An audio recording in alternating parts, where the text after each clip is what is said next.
I'm going to introduce the most important person involved in Liberty School at this point, and then she'll take it from there. We love her. We respect her. She's awesome. Norma Tolbert.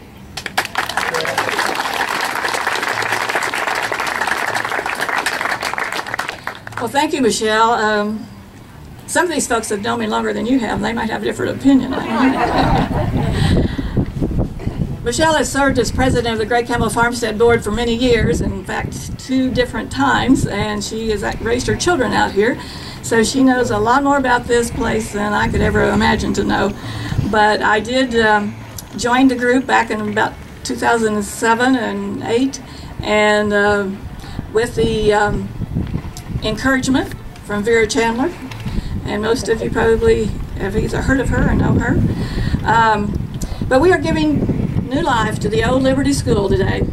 This event has been a process of about 6 or 7 years, and I believe back in the beginning of the time of preserving the farmstead home over here, there was discussion about having a one-room school on the place to make it part of the education as part of the preservation. But finally in 2007 the idea was proposed again, and Vera Chandler was on the board, and she happened to know about Liberty School and that it was available out north of Springfield. She made some contacts, and in particular with Ron and Peggy Buchanan. Now I invited them. Are they here? Okay, I thought I hadn't seen them, but I thought they might have been here. But we really want to thank Ron and Peggy. They have patiently waited and left the house there for us to take out what we wanted and get what we could out of it. So Ron and Peggy Buchanan, we thank you. But the school is going to be part of the 5th grade curriculum that the Farmstead does in the fall and the spring for, in particular, 5th graders.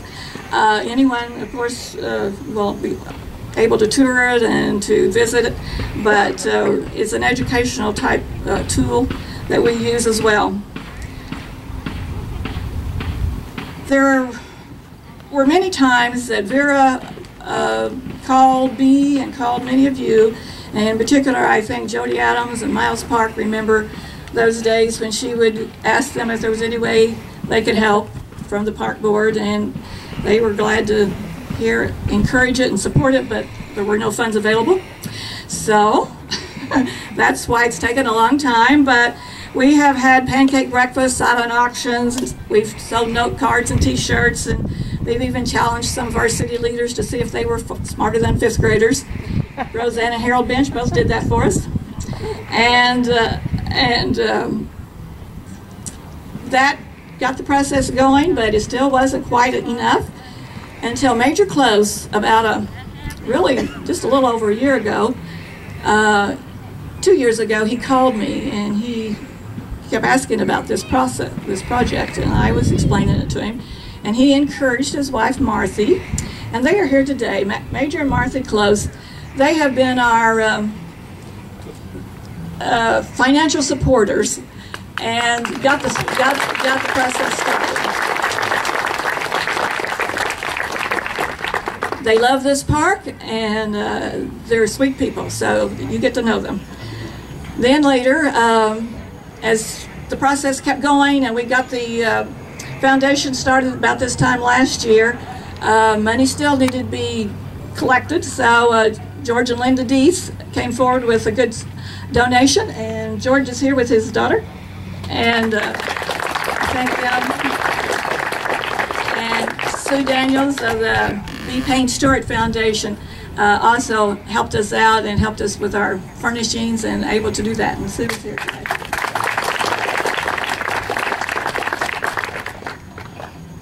Doug Hesterberg was our main contractor. I haven't seen him, but he has been the one that we worked with to tear down the old and bring it out here and restore it and put it back in the new shell, basically. But we want to thank Doug. Many of you have supported us by donating a desk or a book or just encouraging us as you came by, and we know that that has kept us going and also helped us fill the building. It's full now, really, of books and desks. We also have some special guests today. Besides our donors, we want to recognize our alumni.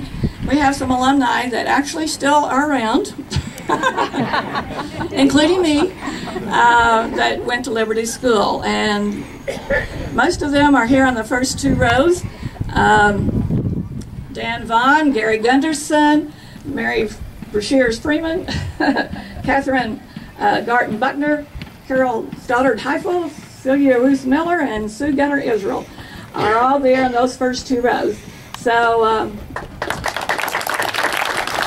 they're special guests.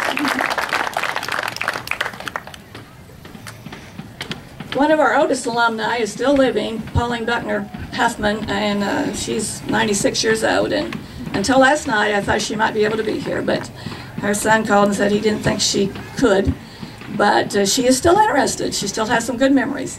Mayor Francis and I talked to her about a year ago, but she still said she'd like for us to come by and tell her about it and tell her what we did. So I'm going to do that in another week or two. Also today, Roseanne Bentley, Greene County Commissioner, she is with us, and she has a proclamation to read.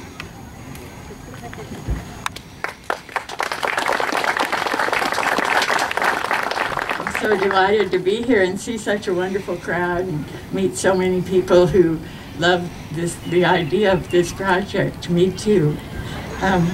Here's our proclamation from Greene County. We're so indebted to Norma Talbert and all the people who worked on it so hard, and to the people who gave us the financial means to get it done. So it's been a long time coming. It's a joyous day. Here's the proclamation. Liberty School was established in the late 1800s, followed by the school board purchasing an acre of land for the school in Greene County in 1895 for the price of $10. The school was located adjacent to Liberty Baptist Church, which was organized in 1844, prior to the Civil War. It is believed there was a school during that time after the community came together north of Springfield on the Sauk River. And whereas records indicate a thriving school served this community until 1951, when it was consolidated into the Fairgrove School District. The school originally sat on what is now the entrance to Fellows Lake Boat Dock, before being sold to City Utilities of Springfield for the purpose of damming up the Sauk River to form Fellows Lake. The school was moved approximately 1 mile from the original location, which prevented the school from being considered an historic site. Whereas in 1981, the project to educate the public on the history of Greene County, including the history of the Gray Campbell family, who were some of our very first settlers, was established, and the Gray Campbell House was eventually moved and restored on land right here in Nathaniel Greene Park. In 1989, Friends of the Gray Campbell Farmstead was formed to manage the property and eventually coordinate a program for 5th graders to educate them on ancestors and early settlers. I'm so pleased to hear that 5th graders all across the city and county will be able to come here. Whereas Vera Chandler, such a dear friend, she was a member of the Greene County Historic Sites Board for a number of years, and she contacted the current owners, Ron and Peggy Buchanan, who agreed to donate the Liberty School building. In 2008, a fund was established for donations to get it moved to this park. And whereas following generous donations from alumni and interested citizens, including but certainly not limited to Major and Martha Close, who managed the Cephas M. and Annie W. Close Trust, and George and Linda Dietz, both of them sitting here on the porch, Friends of the Farmstead, and the B. Payne Stewart Foundation, the project has been completed. Therefore, the members of the Greene County Commission do hereby recognize the significant role Liberty School has played in the history of Greene County. And I'm so happy to present this to Norma Talbert.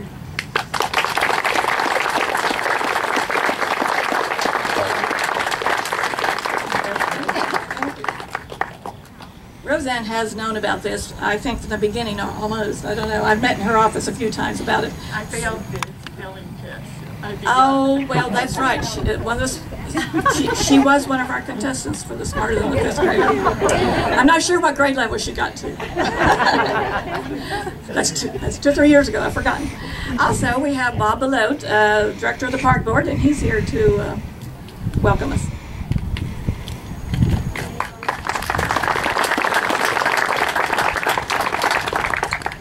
Thank you so much, Norma, and what a great day to be out in the park. Isn't this fantastic? On behalf of our Springfield-Greene County Park Board and our board members, Tim Shrike, our board chair, and Tim's with us today, Sarah McAllister, Scott Bales, Matt Bailey, Phyllis Ferguson, Paula Glossop, Kevin Hogan, Mike Mellinger, and John Price. We want to congratulate the volunteers associated with the Saving Liberty Initiative who have worked so hard over the past, really, decade to celebrate this very special day. You know, moving a historic building is not an easy task, and it's not an inexpensive one either. This grand opening celebration is a tribute to the Liberty School alumni, and we do pay tribute to all of you there, and other volunteers who were undaunted by that challenge and saw it through. Without them, this building would still be standing empty, and by now it would be a whole lot closer to completely falling apart. The Park Board is proud to have supported this project with this new location here within the park, as well as in-kind labor and project assistance. We knew from the beginning in our initial discussions with Vera and Norma that it would be a great fit for the mission here of the Gray Campbell Farmstead. This is the only park in the city dedicated to demonstrating pioneer life in the Ozarks, and the Gray Campbell House is the oldest in Springfield, together with the log cabin, log kitchen, the two-crib barn, and the log granary. This farmstead is an authentic representation of how life would have been for our ancestors who lived and worked back in the 1800s. With the addition of the Liberty School, we can now also remember how they learned, and in a modest one-room schoolhouse with all grades combined in a single classroom. And I took particular interest in even the dunce camp out front on the stage. You've gotta check it out. Won't make any references to us park staff, but that's okay. Many citizens work together to bring Liberty School to Nathaniel Greene Close Memorial Park. All of them deserve a great deal of our gratitude, but 3 in particular deserve special recognition. Obviously, sort of the ringleader of the whole thing was Norma Tolbert, whose family history is intertwined with Liberty School, who is an alumni herself and has served to champion this project for many years and with many different times here at the Park Board level and with our elected official. Again, Norma, we offer a round of applause to you and everything, and just the stick-to-itiveness that you have. I'd also like to recognize David Burton over here, proudly regaling all the Cardinal gear there, with the University of Missouri Extension Office, who helped bring Liberty School into the public eye with fundraisers and publicity, and is our resident expert about one-room schoolhouses throughout the state of Missouri. And it's particularly fitting, I think, with David and Extension there with offices at the Botanical Center, and this one being right here in the backyard. But thank you, David. Thank you. Sure do appreciate it. And of course, I'd be remiss to not recognize the late Vera Chandler, a longtime resident of Fellows Lake area, local historian, and lifetime member of the Greene County Historic Site Board. Ms. Chandler was an early advocate of this project. Vera first laid the groundwork with the former owner Ron Buchanan to donate this building to the park. Today, we remember her extremely fondly. I'd also like to recognize former park directors Dan Kinney over here and Jody Adams over here. It's super special that they're both in the audience. Dan, Jody, Park Board staff through the years have done so much to make so many good things happen at this park, at Nathaniel Greene Close Memorial Park, and in particular back here at the Gray Campbell Farmstead. Thank you guys for being here and really making all that happen. I do want to recognize a few of our staff in the audience just real briefly. Ben Kellner, Ben's over here. Ben helps make everything go here. Had a big little bit of a festival last weekend, the Japanese Fall Fest. We've got another one this weekend, but Ben helps make this park go. Ben, thank you so much. And you know, our staff, we all kind of pull together to make stuff happen in the park. I'd like to recognize Peter Longley, Katie Steinhoff. They're the ones that really make our Botanical Center go and help bring together all the volunteer support. But Peter, Katie, thank you guys. You know, finally, I want to recognize a staff member that has seen this one through from the very beginning, and that's our Assistant Director, Miles Park. Miles, thanks for all of your work through the years. You and Norma, the two of you, you guys have been the ones that really made this happen. Miles, Thank you. And finally, I kind of would like to give another special shout out to Major and Marthy Close. They do so much for us in this park, behind the scenes, but also with their philanthropic efforts. But Major and Marthy, it seems like just about everything good in this park, you guys have had a hand in it and a piece of it. And again, on behalf of the park board, thank you guys for just everything you do.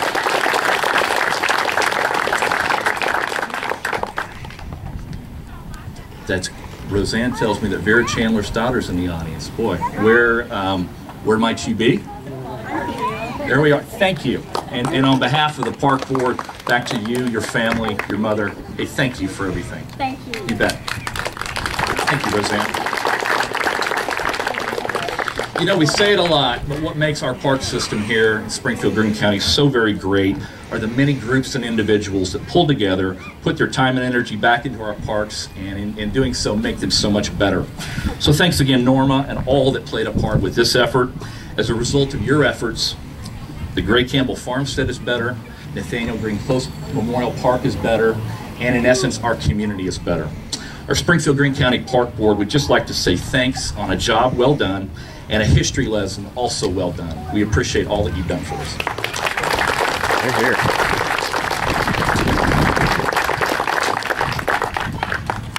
Thank you. As you can tell, there's a lot of people been involved, and it takes well, a community for sure. We have, one of the things that we've mentioned is the fifth graders. Fifth graders come here on a regular basis. Their teachers have to schedule it. I will put a little bug in your ear if you are either a teacher or work at a school. The only thing that usually keeps them from coming is money for transportation. So if you have any way to make that happen, check with your fifth grade class or teacher and see. But this is scheduled in the fall and the spring. We do have to schedule them. There's certain days of the week. But at that time, they learn about our country, our ancestors, and our flag. And so today, we have Jennifer Hampton from the Sherwood School, just down the road, and some former and current fifth graders. They are going to raise the flag. But before they do, we have the flag presentation. The Daughters of the Union veterans wanted to have a part in this, and they wanted to donate a flag, which is something that they do. They encourage Habitat homes and schools to learn about the flag. And so Mary Yarber is representing the Mary Whitney Phelps tent number 22, Daughters of the Union Veterans. And Mary, if you'll come and present the flag, we will get them to raise it.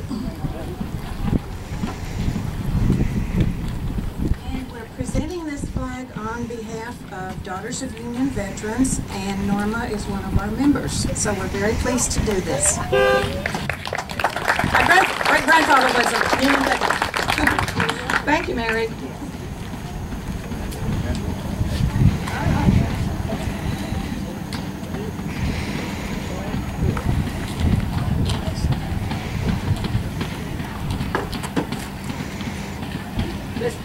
This is a new flagpole, as you can well tell, and the Sherwood and some of the schools were able to contribute their nickels and pennies last spring to help buy the flagpole, and the Sherwood School won the contest. So they're very loyal to come and participate in our program. After they raise the flag, they are going to lead us in the Pledge of Allegiance.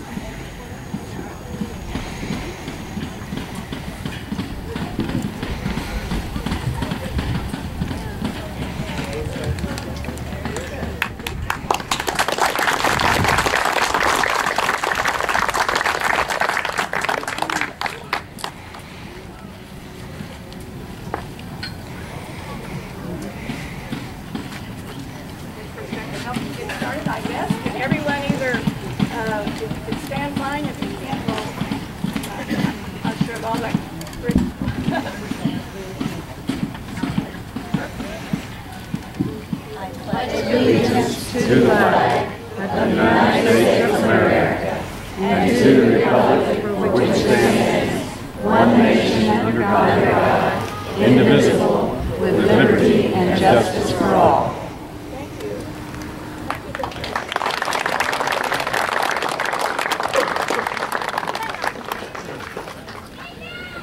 going to hold a yellow ribbon up here, Jenny, and we're going to cut it. But right after we cut that ribbon, I want to tell you a little bit about a legend. The story goes that the old Liberty School had a bell tower, but by the time I got around to going to school there wasn't any bell in it. And the story goes, according to Pauline Buckner, that someone stole that back in the 1920s or 30s. Now, if anybody has any information on who took that bell, we'll put your name on the wall or something if you can tell us where that bell is.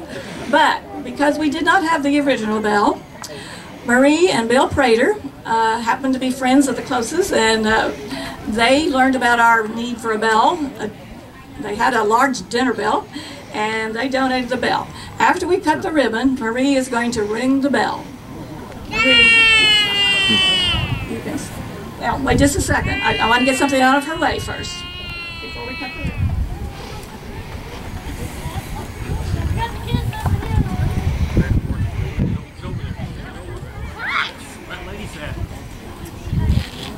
I just unveiled the plaque that has the names of the significant donors and people who gave the building and those things in kind, and it will be hanging on the wall. I didn't want Marie to stumble over it, so I thought I'd better move it here in a minute.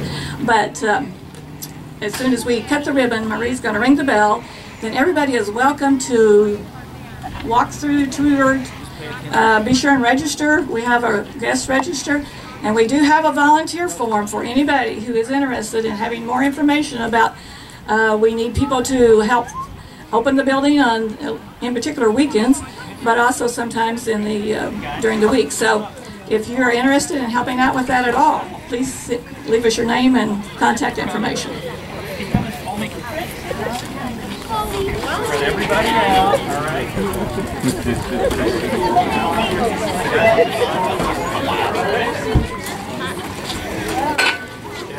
Keep coming down. This side over here. Okay. Tim, come on up. Hey guys. Anyone else want a pair of scissors?